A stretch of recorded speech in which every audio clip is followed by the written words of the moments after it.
seem to keep that up, so let's get rid of that real quickly. And there we are. Hello to all my BC WrestlePod nerds out there, and welcome to a special morning edition of reviews here at BC WrestlePod. I am El Jefe of BC WrestlePod, Mikey, and I am here to do a shorter review for Ring of Honor's Death Before Dishonor, which is the second pay-per-view for the ROH brand in 2025.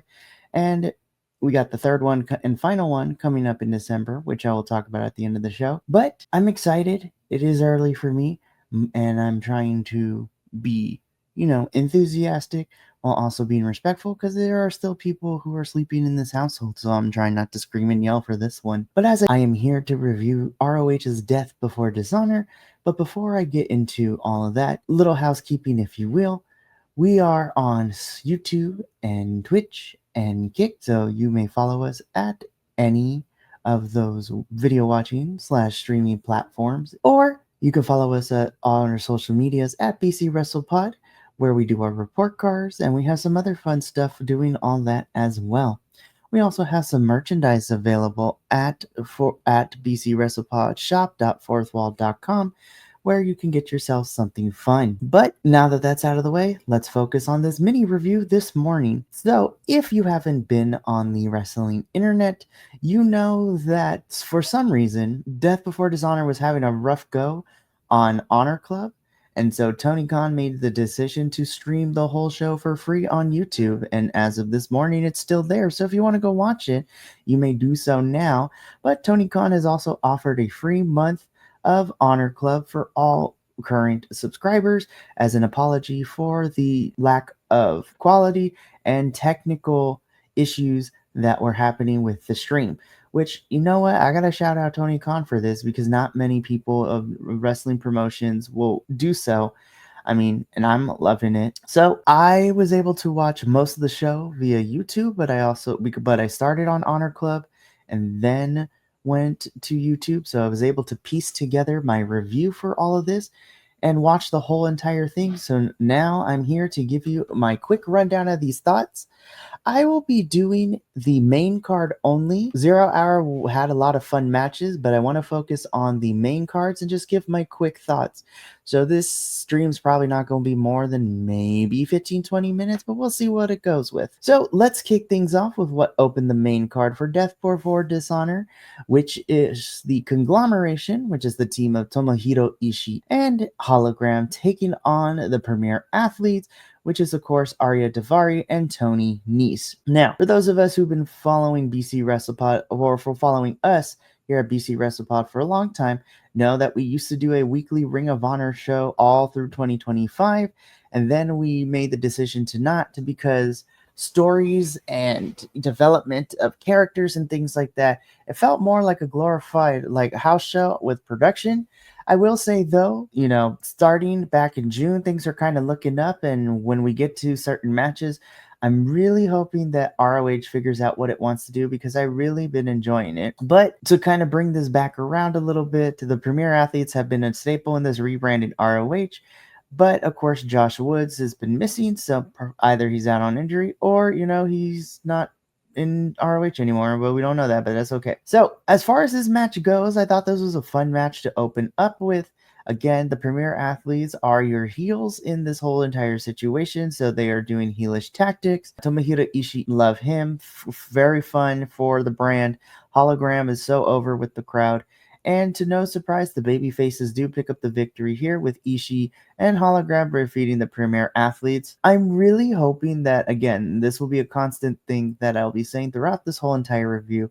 I really hope that Ring of Honor starts utilizing the talent they have, because with so many people leaving, and then we're getting the AEW folks come into ROH like this, but I'm really hoping that ROH kind of finds its own identity again, like they did when they rebranded this 2 years ago. But I thought this was a perfect way to open up the show. This is a tag team bout where we saw 4 individuals who are really solid, really good.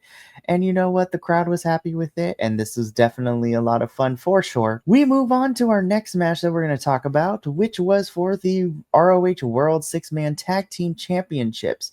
So prior to Death Before Dishonor, as we know, that Dustin Rhodes, who is one half of our ROH Tag Team Champions and one third of our six-man tag team championships, is currently out due to injury, having to needed to get double knee surgery, so he's going to be out for a while. So for the six-man tag team championships, the Von Erichs needed to find a partner to take, Dustin's place, which of course came in the form of Sammy Guevara.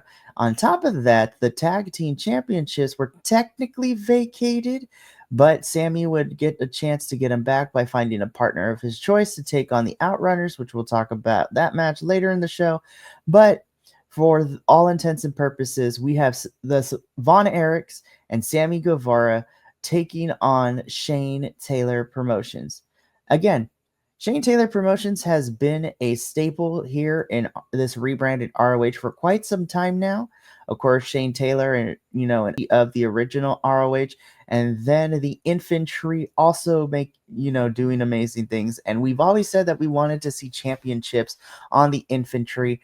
I personally thought they were going to get their chance earlier this year at Death Before Dishonor, but not Death Before Dishonor, at Supercard of Honor, but unfortunately that wasn't the case. This was a really fun match. Again, the Von Erichs are part of the legendary Von Erich family in wrestling. Iron Claw movie came out like a year ago. We think of wrestling, especially during the territorial days, the Von Erichs always come to mind, as sad and tragic as their story is, but happy to see that the generations after that still have a heart for the business. I was very happy to see Shane Taylor Promotions walk out with the six-man tag team championships. And as a fan who's been watching this rebranded ROH since day one, I'm super happy to finally see not just only Shane Taylor, but the Infantry finally get some championship gold. It's been long overdue for them, and I'm extremely happy with it. So this was a fun match back and forth, but as I said, Shane Taylor Promotions walks out with a six-man tag ROH Tag Team Championships, and I couldn't be happier for the Infantry and Shane Taylor and all of this. So we're going to come back to the Von Erichs and Sammy Guevara because they also play a part into what happens during the tag team match. So we will move on from here. Next up, though, we got to talk about this. So it was announced some time ago that Ring of Honor would be introducing a women's pure championship, which, of course, we have our men's championship being held currently by Tiger Style Lee Moriarty. And so now we got that announcement some time ago, but we haven't heard anything more about it since. Well, Tony Khan, prior to the start of Death Before Dishonor, let us know that tonight we were going to have our first quarterfinal match, and we also got to see the bracket for this pure championship tournament. So I'm very interested to see what we get in the finals. But in the meantime, as I mentioned before, we have our first quarterfinal match here at Death Before Dishonor, where we have Taya Valkyrie and Queen Anna going at it to vie for the chance to move on to the semifinals. And you know what? Maybe it's just the wrestling fan in me. I was kind of hoping that Taya would win, but you know what? Queen Aminata this year has had a phenomenal year in AEW. Again, she also is a consistent force in ROH as well. She has been really fun to watch, and her evolution and growth since joining this whole multiverse company here has been really good. And Taya is a seasoned vet. Like, she knows what she's doing. She's great. I love her and Johnny, TV being, teaming up with MXM Collection. So they are a hoot to watch. But man, this was another fun match for me personally. Again, while there was no stakes involved, this was a chance to move on to the semifinals for this match, and Queen Aminata does pick up the victory over Taya Valkyrie. Post-match, and what made me super excited is that Deonna Purrazzo comes down, and Queen Aminata and Deonna have a little bit of a face-off of some sort. So we could potentially be seeing Queen Aminata take on Deonna Purrazzo, but Deonna has to get through her match in the quarterfinal in order to meet Queen Aminata in the semis. So, shout out again to both Taya and Queen Aminata. Both women are fantastic. Queen is moving on to the semifinals, and I'm interested to see who ends up becoming our women's pure champion as time goes on. Next up, though, we have a really interesting match here. So this is a standard tag team match where we have the debuting name of the tag of Blake Christian and Lee Moriarty. I mean, they've been a tag team, but we got their name called The Swirl, which is, a play on chocolate and vanilla ice cream, which I'm like, okay. I'm not going to lie. I feel like the name needs a little bit of a workshop, but hey, you know what? It's great. It's fantastic. And you know what? Blake Christian and Lee Moriarty in ring are great. But then they are taking on, of course, one of my personal favorites in the kingdom. So Mike Bennett and, Matt Taven. It's been a real mile since these two have been here. And you know what? This was a fun tag team match. And I think it served its purpose to get Blake Christian and Lee Johnson as a tag team over, which, the Swirl does end up beating the Kingdom. I just really wish that ROH would treat and utilize, the vets, so to speak, a little bit better. I know we need to build up the future stars, but because ROH has a limited roster of people who are just strictly for ROH and not hopping on AEW, Dynamite, or Collision TV, I think it's important for ROH to solidify somewhat of a roster. And again, I try not to compare feds, but despite some issues I have with the booking and the creative of TNA right now, TNA, at least look at the Scott D'Amore era of TNA, you utilize your small roster and everyone gets a chance to do some fun stuff. So I feel like ROH needs to solidify a small, consistent roster and then just do small stuff like this. Like, you can go for it and it can be fun. But the in-ring for this match was really, really solid from everyone involved. Again, Blake Christian and Lee Moriarty, the Swirl, pick up the victory over the Kingdom. And you know what? This was a fun enough tag team match. I truly enjoyed it. Moving on, though, this is where, for the remainder of the night, I think we get into some really fun stuff with Death Before Dishonor. Not to say everything before this was bad, but this is where me, as a fan of Ring of Honor, definitely comes into play, because we start off with our Ring of Honor Pure Championship match, which sees our champion, Tyga Style, Lee Moriarty, defending the championship against CMLL star. So I'm excited. Again, AEW has this working relationship with New Japan, CMLL, Rev Pro. It's been really fun to watch. So the story behind this match is that a couple weeks ago on ROH TV, you who may not know, ROH has a proving ground match where if the challenger can either pin, submit, or last the 10-minute time limit, they will receive a future championship match based on the champion that they are facing. So in this case, it was Lee Moriarty, made it through the 10-minute time limit with all of this. Yeah, so it's great. And you know what? Before I get into it, I gotta bring in the homie, the primo, Agent Lo-Fi, who joins us on CMLL, popping in. So, hi, good morning / afternoon. No, technically it would still be morning if you're an East Coaster. It is what it is. So, and thank you for the correction on the pronunciation, primo. It's early. My brain is not at 100% capacity quite yet, but you know what? I'm gonna do better to do it. So, again, I promise I'm gonna do it. Again, lasted during a proving ground match, and this match was great. I love watching the CMLL folks come into ROH, and I feel that, and maybe this is just me, I feel like ROH should become, where we have our ROH champions, but I feel like we should also let the roster be made up of, our current ROH champs, a few people who are strictly ROH, and you know what, if we want to throw in this part of the CMLL roster in here too, like, I'm for it. Literally, I forgot to mention it, but in our Pure Championship, CMLL star, it's Hera is about to participate in this Pure Championship. So I was like, not a matchup that I would see with her and Billy Starks coming out. But let's get into this match. I'm a sucker for good technical wrestling. I mean, literally this past week, we talked about how my favorite match over the weekend that was a bunch of wrestling shows in the UK was Nigel McGuinness versus Zack Sabre Jr. for the IWGP World Heavyweight Championship at AEW and New Japan's Forbidden Door. So I'm a sucker for this. I love Tyga Style so much. Lee Moriarty, I think, has been such a really good champion. And you know what? I love watching the Pure Championship for the men's just become Lee Moriarty going around the world defending it against different styles of wrestling. And Shelfwa is no exception. As someone, not to say he's new to me, because again, I cover CMLL, so we've been seeing him popping up everywhere.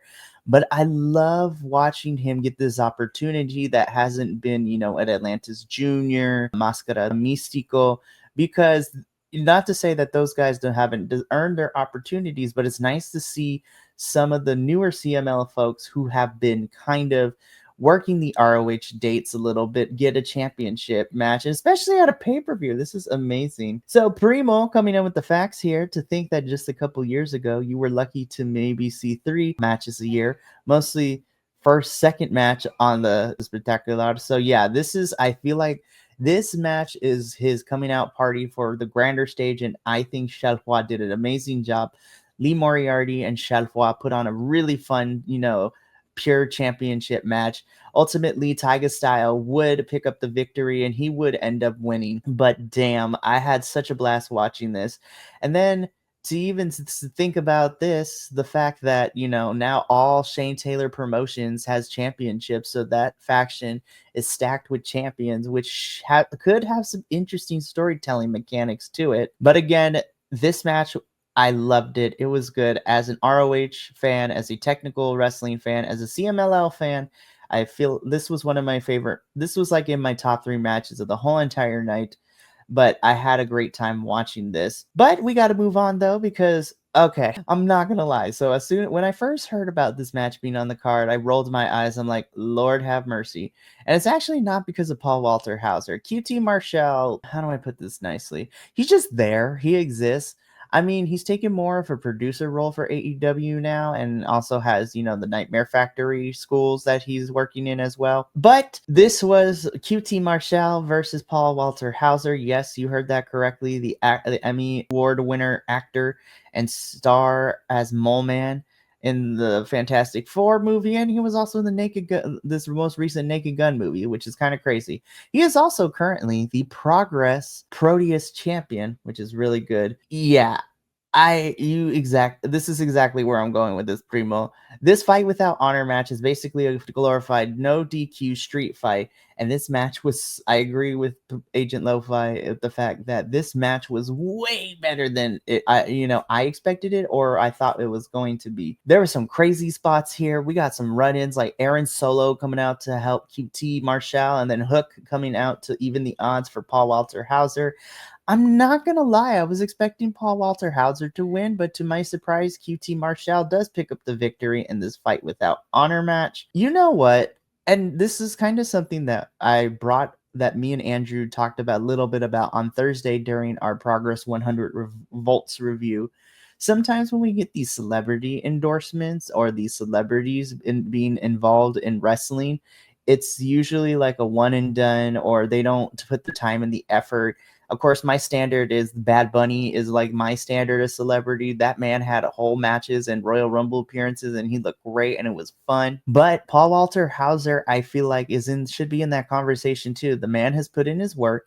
He's still not like the best because he's still learning, but the fact that he has wrestled in MLW, Defy Wrestling, Progress Wrestling, and now he's at an ROH pay-per-view having a fight without honor match, I have to give him credit because he's putting in the work, he's doing the time, and you know what? I'm kind of here to see Paul Walter Hauser become an actual wrestler.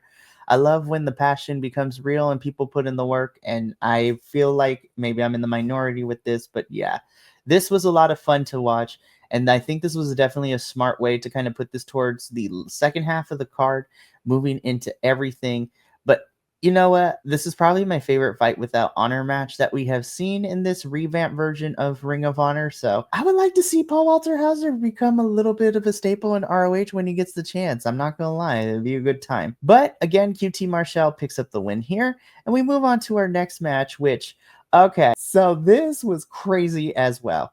Now, everybody knows that I'm like one of the biggest Outrunner fans, but this is for our Ring of Honor World Tag Team Championship match. As I stated earlier in the show, Sammy Guevara, the titles were technically vacated because Dustin Rhodes is out having to get double knee surgery, and we have Sammy Guevara and a partner of his choice taking on Truth the boy, the Truth Magnum, and Turbo Floyd of the Outrunners. Love the Outrunners. They are so damn fun to watch. I need them to be champions at some point. So, of course, the Outrunners make their entrance. Everybody loves them. They are a crowd favorite.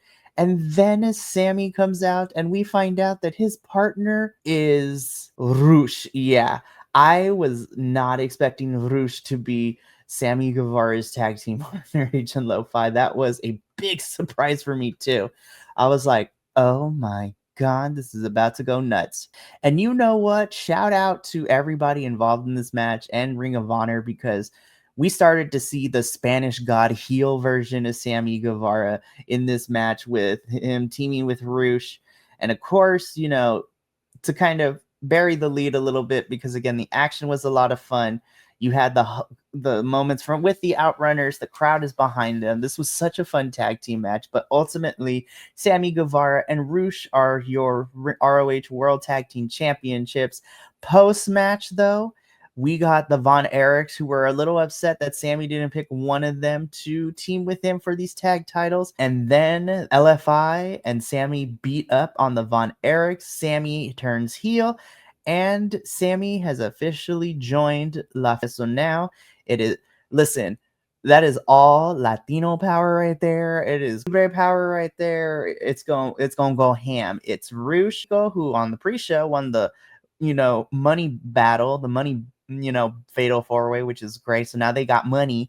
Beast Mortos out here as well, killing it in the Grand Prix last night in CMLL. This was great. And now Sammy Guevara is part of it. So I actually am very interested. And honestly, I feel like LFI and ROH could actually be really, really fun as them, because AEW is not really doing much with LFI, so I think ROH would be a perfect fit for him. So Agent Lo-Fi coming in. Roosh could be his own worst enemy, but if you're going to contain him, he's easily one of the most unique, talented luchadors out there. That's what I'm saying.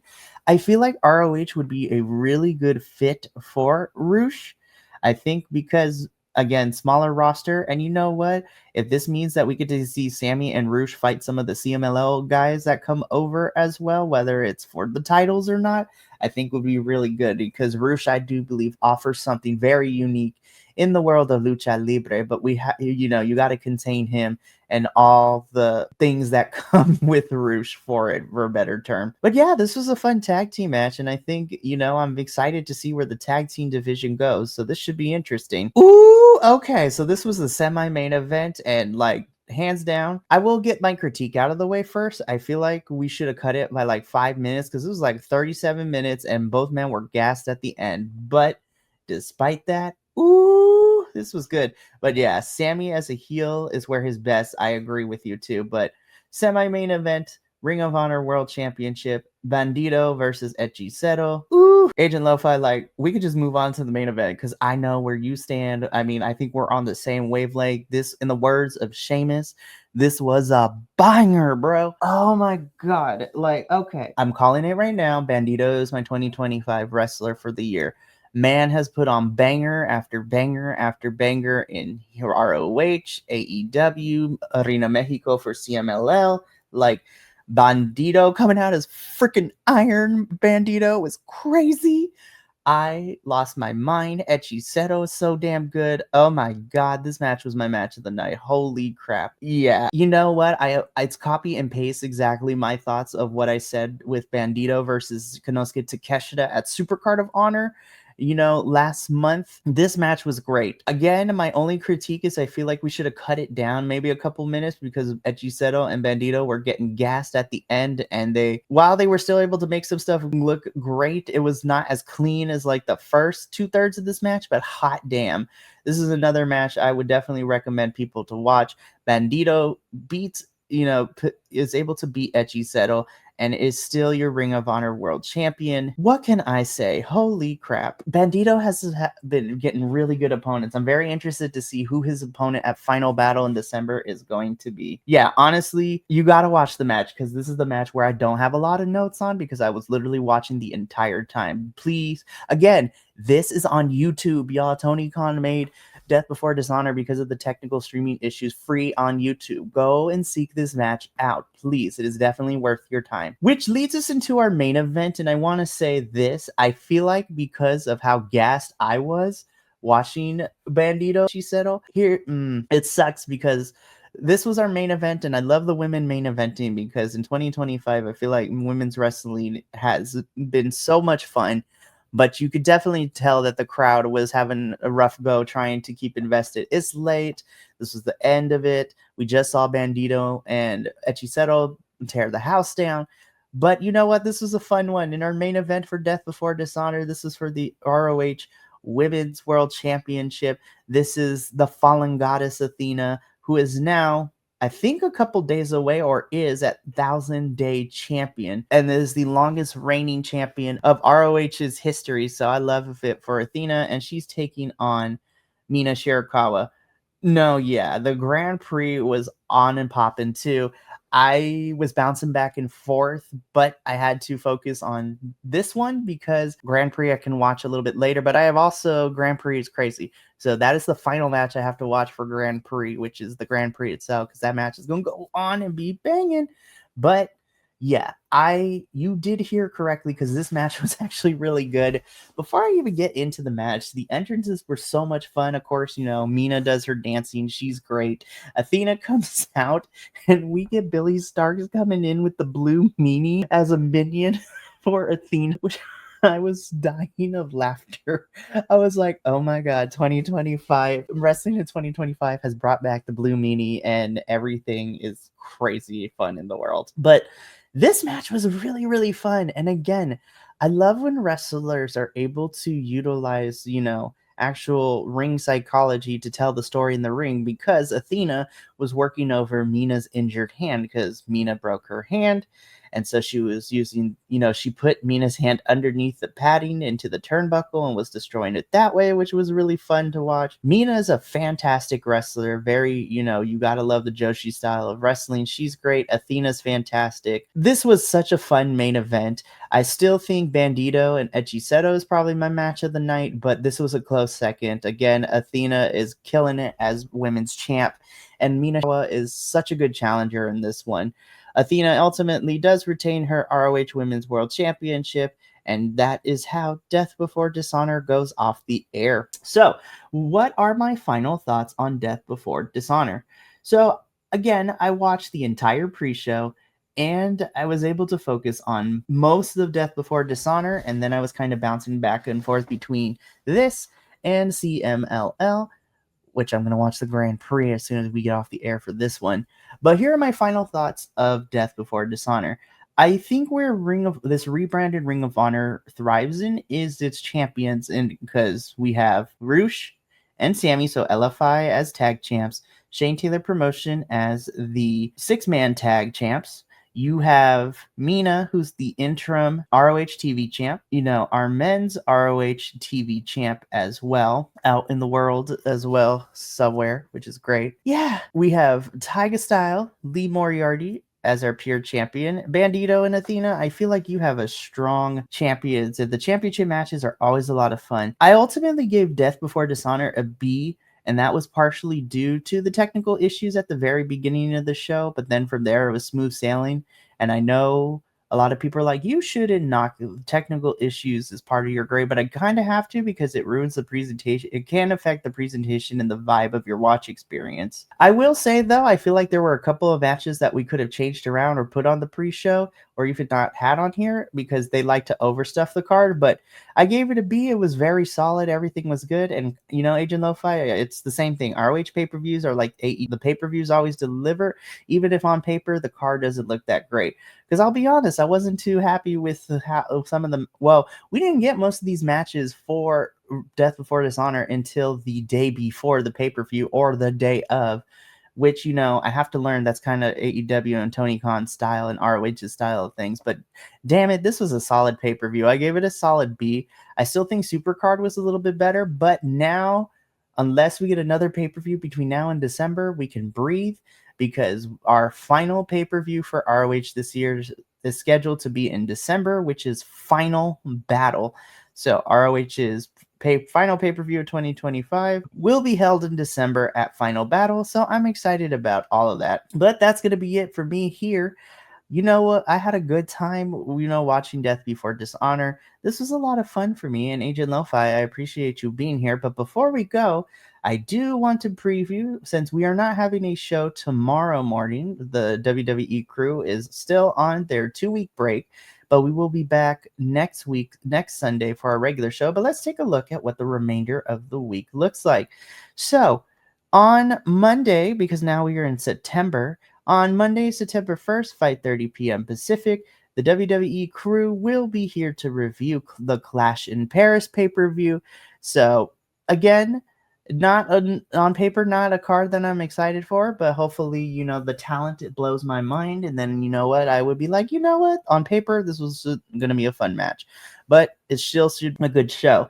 So that is on Monday. On Tuesday, we are in our second week of our, well, actually, yeah, we are in the second week of our AEW residency in Philadelphia, or at least our first week. So this is going to be fun. Then on Wednesday, we get our double dose of reviews. 5:30 p.m. Pacific is our NXT review.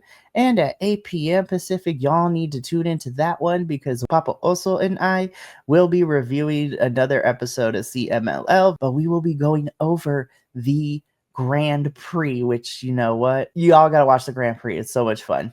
Then on Friday, the TNA boys are back at 7:30 p.m. Pacific to review another episode of TNA. And then we wrap up the week on the 7th with our WWE review at 11:30 a.m. Pacific Standard Time. So that's going to be it for us, for being here at the BC and the rest, for today, this morning. And for myself and the rest of the BC Wrestle Pod family, remember, take care of yourself, love one another, stay Bi-Conic, and more importantly than anything, you always deserve to finish your story. We'll see you Monday for the Clash in Paris review. But until then, this is El Jefe of BC Wrestle Pod signing off. And until then, adios and peace. Thank you so much for tuning in to another Vibe Tribe production. What's going to happen next time? Well, you're going to have to tune in to find out. But until then, remember, take care of yourself, love one another, and as always, make sure that you keep the good times rolling. Thank you for being here, and we'll see you next time.